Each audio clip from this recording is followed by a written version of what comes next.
Pues buenos días, bienvenidos a todos los participantes a esta primera sesión con invitado especial. Que en esta ocasión tengo el gusto y el honor de presentar a Ariana Aguilar Romero. Ella es egresada de la licenciatura en Arqueología en la ENA y pues comentar un poquito de su trayectoria. Tengo el agrado de conocerla de hace varios años en la cuestión del montañismo y en el trabajo arqueológico, y es para mí un gusto el día de hoy que esté colaborando en esta primera sesión virtual con invitado especial para el equipo de montañismo ENA. Y bueno, sin más preámbulo, eh, bienvenida Ariana Aguilar Romero. Gracias por estar aquí con nosotros. Pues Adelante. muchísimas gracias por invitarme. Me siento muy contenta de estar aquí. Gracias por la invitación. La verdad que me da muchísimo gusto estar aquí con ustedes. Bueno, porque pues le tengo un especial cariño, por supuesto, a la ENA y al equipo de montañismo. Eh, Siempre desde los proyectos de arqueología de montaña tuvimos un vínculo muy cercano con este grupo, con el profesor Ricardo, y pues ahora la verdad es que es una gran noticia y un gran gusto cuando pues Germán nos contó que ahora él se encarga de este equipo. Pues muchísimas gracias, para mí es un gusto y pues bueno, les preparé esta presentación con muchísimo cariño. Antes de comenzar, quiero aclarar que yo no he tenido ninguna participación directa en esta investigación. Más bien es un tema que me ha aficionado desde que estaba en la ENA, en la escuela. Bueno, precisamente porque estaba ya trabajando o formándome en los proyectos de arqueología en alta montaña. Y pues cuando me enteré, ¿no? De estos hallazgos en Sudamérica, pues son sensacionales y creo que causan muchísimo interés.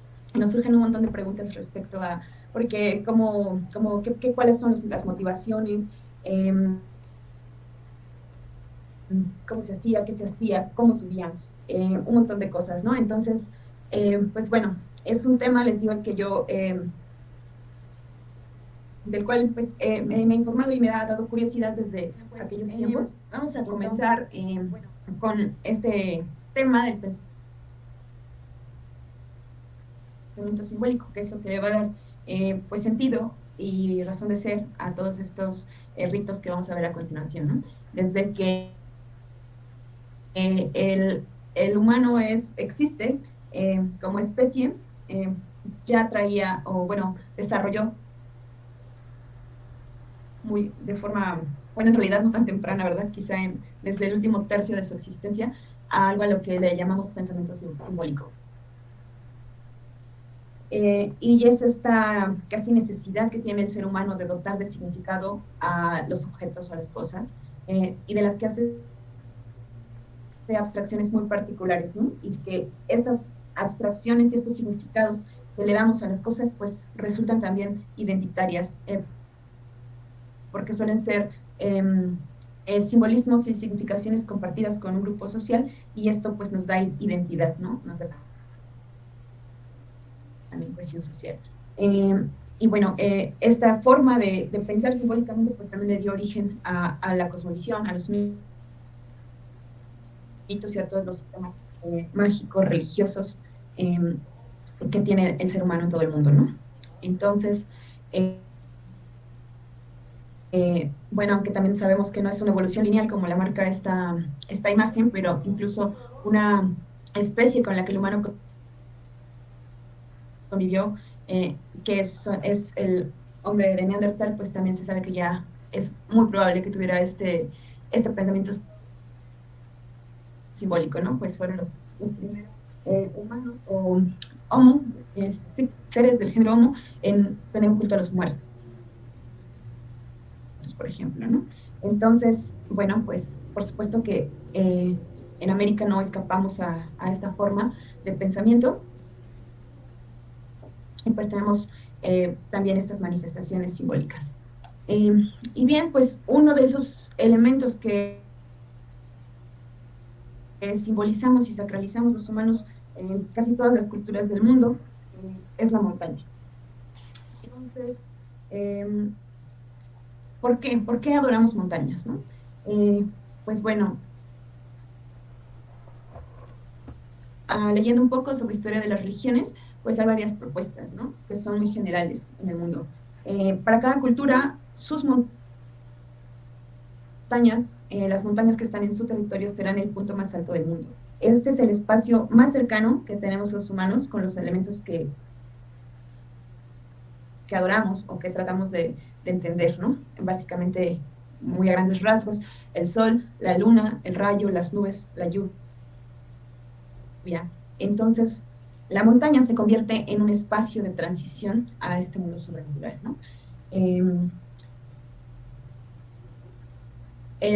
Bueno, se les ha llamado espacios liminales, que son espacios de transición entre lo profano y lo sagrado, es decir, entre el mundo cotidiano y el mundo de las divinidades. Ascender a las montañas significa trasladarse tanto física como simbólicamente a un nivel aislado, precisamente de lo profano, y que nos acerca a lo sagrado. Entonces, es digamos, un lugar ideal para hacer sacrificios, particularmente sacrificios humanos, donde ya sea el humano o la cosa que se ofrende, pues puede partir, digamos, de una forma más cercana al encuentro con las deidades, ¿no? Otra de las explicaciones de por qué se veneran las altas montañas, pues también porque es un lugar donde se tienen experiencias sobrenaturales, ¿no? Quizá muchos de ustedes ya han estado en las montañas o les ha sucedido o han escuchado de sueños, percepciones, etcétera, que pueden llegar a suceder en esos lugares y que pues quizá tienen su explicación científica en la hipoxia, ¿no? Que como hay una menor presión atmosférica, pues tenemos una menor saturación de oxígeno en el aire y por lo tanto aspiramos menos oxígeno y eso puede producir alguna distorsión de la realidad, ¿no? Y por otro lado, ya de forma, digamos, tangible, pues es el lugar donde se acumulan las nubes, son lugares donde las lluvias, son lugares donde nacen los ríos y los manantiales, y con ello, pues, estos son lugares de abundancia del agua, ese elemento que necesitamos para la fecundidad de la tierra, ¿no? Para que la tierra genere los mantenimientos, los alimentos que necesitamos para subsistir. Bien, en el caso de los incas, pues también estas montañas eran, bueno, las montañas eran elementos del paisaje sagrados, ¿no? Sagrados, identitarios y que tenían un papel también político, territorial, que iremos abordando, ¿no? Entonces, entre la fiesta quizá más conocida que se llevaba a cabo en estas montañas es la Capacocha, ¿no? Que bueno, plantean los investigadores que han estudiado esta fiesta, que las hubo de dos tipos. Si bien es siempre la misma intención, había dos formas, o bueno, dos tipos, ¿no? de estas ceremonias. Una que era cíclica, es decir, que cada determinado tiempo se hacía este tipo de ofrendas. ¿Siguen ahí? Ah, sí, ya los escucho. Y otra que tenía que ver con la vida del Inca, es decir, cuando se entronizaba al Inca o cuando éste tenía un descendiente, o bien cuando se estaba en guerra y se necesitaba pedir a los ancestros y a las deidades, pues que al Inca le fuera bien, que tuviera la victoria en la guerra, o bien cuando el Inca moría. Y bueno, además del que sería periódicamente, pues para promover la fecundidad de la tierra, para promover las buenas lluvias, los mantenimientos. Y bueno, pues la Capacocha es un sistema de reciprocidad. El origen de esta palabra, que en realidad son dos, que podríamos separar como Capac y Cucha, digamos, significa algo así como obligación del soberano, del gobernante, ¿no? Eh, es un sistema de reciprocidad entre el gobernante y las deidades, a la vez que es del gobernante con todos sus subalternos, digamos, ¿no? Eh, eh, bien, pues en esta fiesta de la Capacocha se congregaban los curacas, que son como los gobernantes locales de lo que era el Imperio Inca, se daban citas, se reunían en el Cusco y, bueno, llegaban ahí con ofrendas de maíz, de semillas diversas, de coca, llevaban llamas como ganado, un montón de figurillas de oro, de plata, de tumbaga, de espondilus, llevaban vasijas, textiles muy suntuosos, también textiles que tenían la función de vestimenta, sandalias, y por supuesto algo muy importante, pues niños o jóvenes que serían también ofrendados durante esta fiesta, ¿no? Entonces, esta fiesta, bueno, en esta reunión en el Cusco, se hacía un intercambio de bienes entre estos gobernantes locales y el Inca, es decir, ellos llevaban presentes para el Inca, llevaban presentes para otros gobernantes, y a su vez también el Inca les otorgaba bienes, ¿no? Entonces era como un sistema de intercambio bajo todo esta, este halo religioso, y también se asignaban misiones y obligaciones a estos gobernantes locales, ¿no? Que generalmente pues tenía que ver con la expansión del imperio. Entonces, bueno, de esta manera también se reforzaban los vínculos políticos. Y tenía entonces la función religiosa,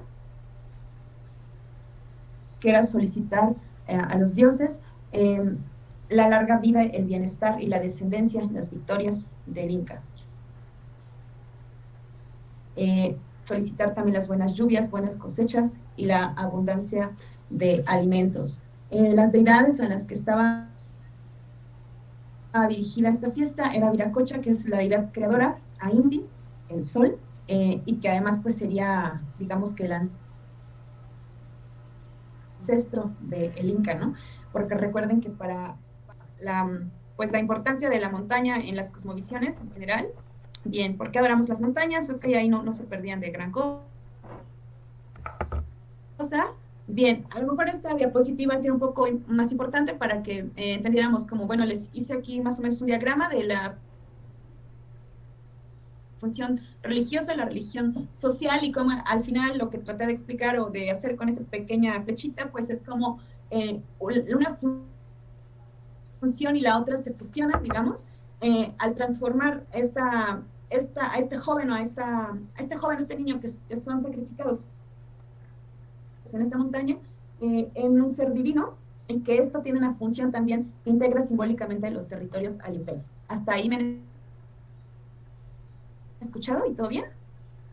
Ok, espero que sí. Sí, muy bien, Ari, muy bien. Ok, bien, entonces aquí les comentaba que les muestro un mapa, que ahora seguro verán muy pequeñito, pero bueno, hay unos puntos azules y unos puntos rojos que espero que alcancen a ver. Y son los lugares que tienen o en los que se llevó a cabo alguno de estos ritos de la Capacocha. Algunos, no todos, están en montañas de más de 4.000 metros. No eran ritos exclusivos de altas montañas, sin embargo, de los que hay evidencia arqueológica, la mayoría son de alta montaña, que pues precisamente las condiciones de los lugares pues hicieron que se conservaran y que tuviéramos estas evidencias.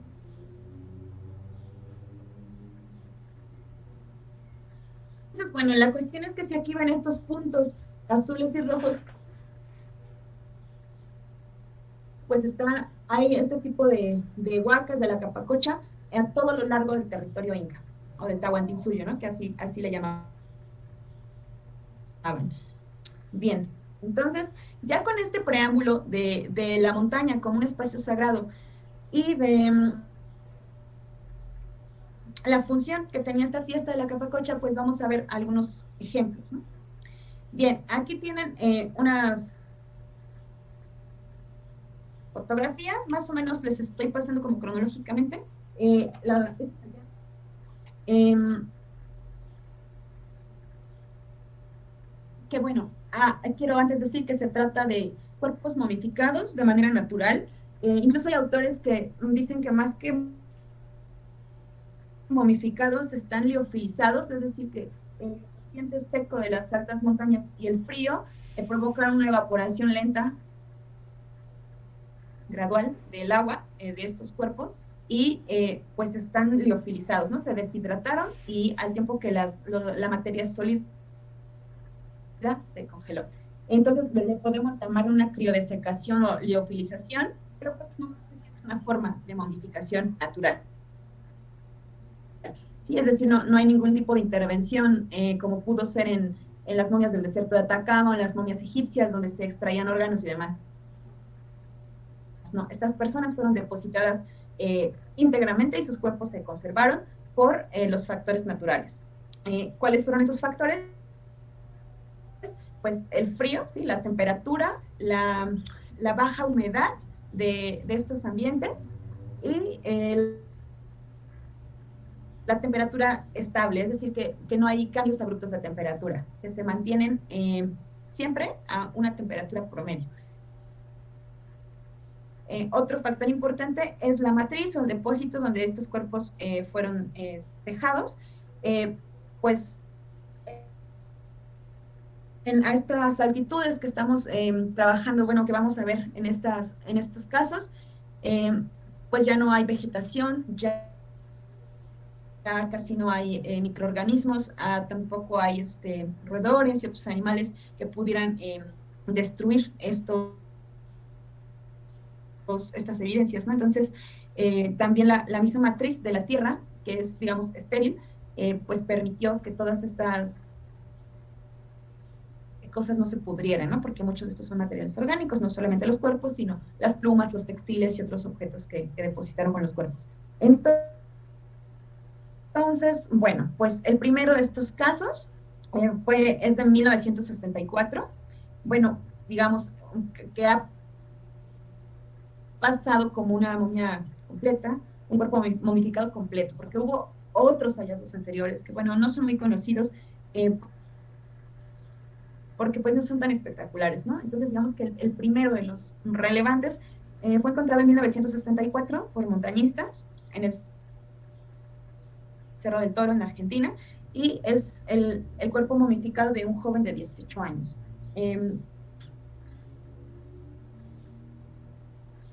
Aquí, bueno, lo vemos ya, digamos, despojado de sus textiles y de sus ofrendas, porque, bueno, digamos que esto no se hizo de una forma profesional, ¿verdad? Entonces, pues bueno, es, digamos, las desafortunadas consecuencias. Posteriormente, perdón, esto incluso fue antes, disculpen, el Cerro del Plomo, en Chile, ahí también se encontró esta momia en un excelente estado de conservación. Esta fue encontrada por arrieros, que pues la vendieron a un museo en Chile, pero pues también fue extraída, digamos, no por manos especializadas, ¿no? Y afortunadamente, ya después de los años 2000, se han hecho estudios a este niño y pues hoy se sabe que tuvo entre 8 y 9 años al momento de su muerte, que este niño había consumido grandes cantidades de chicha y de coca y pues que fue adormecido y luego depositado en la cista en la que fue encontrado. Entonces la causa de muerte de este pequeño fue el frío. Eh, Posteriormente, el hallazgo de la momia del Cerro Aconcagua. Eh, bueno, digamos el niño, ¿no? Porque también ya hay como pues nuevas formas de referirse a estos cuerpos, digamos, más humanizado, tratarlos con un poco más de respeto. Entonces, bueno, sería el niño de la Concagua, que bueno, es un un niño de 7 años que también fue hallado por montañistas en 1985, pero aquí se dio aviso. Los montañistas no lo sacaron ellos solos, sino pidieron apoyo a la Universidad de Cuyo, y el arqueólogo Juan Schrobinger participó en el rescate de este cuerpo. Este cuerpo fue encontrado a 5.300 metros sobre el nivel del mar. El del plomo fue encontrado a un poco más de 6.000, antes de que nos vayamos. El del toro a 6.300. El del cerro a 5.424. Y cabe mencionar que no todos estos hallazgos están en las cimas de los cerros. Muchos, bueno, no, veremos ahorita particularmente el caso de la Aconcagua, está mucho antes de la cima. Entonces, bueno, algunos están cercanos y otros en espacios que no tienen mucho que ver con la cima, ¿no? Bien, tenemos el caso de Juanita, que es así como le han llamado a esta doncella, que fue encontrada en el volcán Ámpata, en Perú, a 5.800 metros sobre el nivel del mar. Ahí podemos ver una reconstrucción de cómo cómo eran depositados estos cuerpos. Si bien esta reconstrucción se hizo para Juanita, es muy similar en todos los casos. Es una excavación en la roca madre, digamos, o en la matriz, en el estrato directamente, el estrato superficial en la montaña, que se cubría con un poco también de paja y de otras piedra pómex, etcétera, y se colocaban algunos textiles, el cuerpo de la persona y luego las ofrendas, ¿no?, a su alrededor. Y esta cista finalmente era cubierta con rocas y ya así quedaba, digamos, sellado este sepulcro, ¿no? Bien, Juanita fue excavada por el arqueólogo Johann Reinhardt de National Geographic. Esta es una chica de 14 años que murió de un golpe en la cabeza. Aparentemente se pensaba que no tenía huellas de violencia, pero ya gracias a los estudios que se han hecho de tomografías, sobre todo las tomografías, radiografías, pues se sabe que tiene un traumatismo en la cabeza y que, pues bueno, esto es lo que le causó la muerte. Se ha datado más o menos en 1450 después de Cristo, fue cuando ella murió. Y ella gozaba de un buen estado de salud, de buena alimentación, en general no tenía defectos físicos y llevaba en su mano su cordón umbilical, ¿no? O sea, se han hecho estudios donde se sabe, bueno, se ha comprobado que este era el cordón umbilical de ella en particular. Entonces esto habla de que estos niños es probable que ya estuvieran destinados, incluso antes de nacer, para ser entregados a esta fiesta, ¿no? El origen de todos estos chicos también es muy interesante porque se trata de hijos de gobernantes, precisamente de hijos de caciques, de gente de la nobleza incaica. Y bueno, esta también era una forma de ascender política y socialmente, ¿no?, para los padres de los niños. Entonces, en general, a los niños que se les ha podido hacer estudios sobre dieta, alimentación y estado de salud, todos estos niños tuvieron una buena alimentación durante toda su vida, no padecieron desnutrición o algún estrés alimentario. Eran niños sin defectos físicos, es decir, no tenían ninguna malformación, no padecían ninguna enfermedad. Y bueno, también de todos se sabe que durante el último año de su vida fueron alimentados aún mejor, que se les incrementó el consumo de carne y que, bueno, pues también eran constantemente embriagados con chicha, que consumían coca y, bueno, parte del ritual, ¿no?, de estos niños.